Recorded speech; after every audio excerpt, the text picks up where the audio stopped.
Hello, everyone. My name is Matthew Webb, and I'm a student physical therapist with a CSCS and a BS in nutrition science. Today, I'm going to be talking about sodium. This here is going to be the 15th in a series of educational videos intended for healthcare professionals to help us in direct access healthcare fields become more adept at identifying nutritional deficiencies so that we can get patients presenting with one of these diseases the help that they need. So, without any further ado, allow me to present to you sodium. Firstly, we're going to go into the very basics behind deficiency of sodium, then we'll break down the science behind why patients are presenting the way that they do. Then I'll give you some takeaways to help you identify this disease. When a patient has sodium deficiency, they can develop heart arrhythmias, muscle weakness, and hyporeflexia. And we'll go further into the science behind these presentations and the risk factors later in this presentation. But I just want to provide you an idea of what we're going to be getting into in this lecture right here. This slide shows the impact of sodium deficiency on the heart. Just like with the potassium video, we're going to be focusing on the cardiomyocyte action potential rather than nodal tissue, mostly because I can find nicer pictures for cardiomyocytes. To begin an action potential, we need an influx of sodium to depolarize the cell, as can be seen in phase 0 of the action potential in green on the picture on the left. However, in hyponatremia, there is significantly less sodium to perform this action. This decreases the speed of the sodium influx, which can disrupt the action potential, which can result in bradycardia, as well as potentially cause a heart block rhythm, as well as sinus pauses. Just like with the cardiomyocyte action potential, a neuron action potential also requires an influx of sodium to depolarize the cell.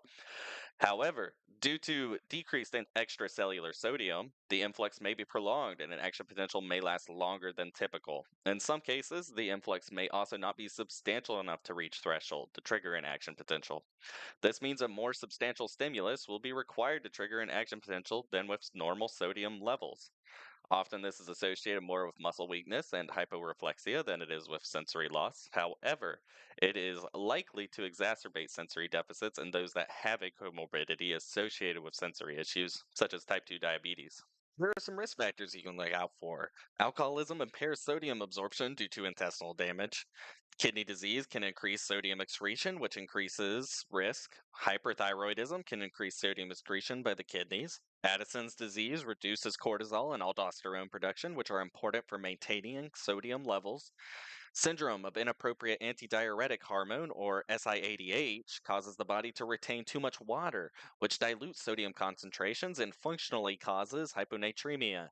As far as drugs go, angiotensin receptor blockers, or ARBs, and ACE inhibitors decrease sodium reabsorption by the kidneys due to their impacts on the renin-angiotensin system.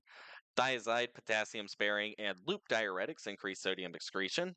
Subjective questions to ask would be about past medical history, and you should make note of kidney disease, hyperthyroidism, Addison's disease, and SIADH. Ask them about medications they're taking. Make note of ARBs, ACE inhibitors, thiazide, potassium sparing, and loop diuretics. Ask about any alcohol consumption, and of course, find out what that looks like. Diseases that individuals can be at risk for with sodium deficiency are osmotic demyelination syndrome, cerebral edema, rhabdomyolysis. For clinical exams, neuro findings will include hyperreflexia and muscle weakness. Cardiovascular findings can include bradycardia. However, other arrhythmias are possible. The main takeaways as far as the what, how, and why behind the presentation is that sodium deficiency can lead to bradycardia. This is because sodium influx is a necessary part of the cardiac action potential. During hyponatremia, there is significantly less sodium to perform this action. This decreases the speed of the sodium influx, which can disrupt the action potential, which commonly results in bradycardia, but can also cause a heart block and sinus pauses. The impacts to the nervous system include hyporeflexia and muscle weakness, due to the sodium influx also being required for a neuron action potential, which, with sodium being lacking in hyponatremia, this influx is slowed, which can prolong an action potential, and it also means that more substantial stimuli will be required to trigger an action potential.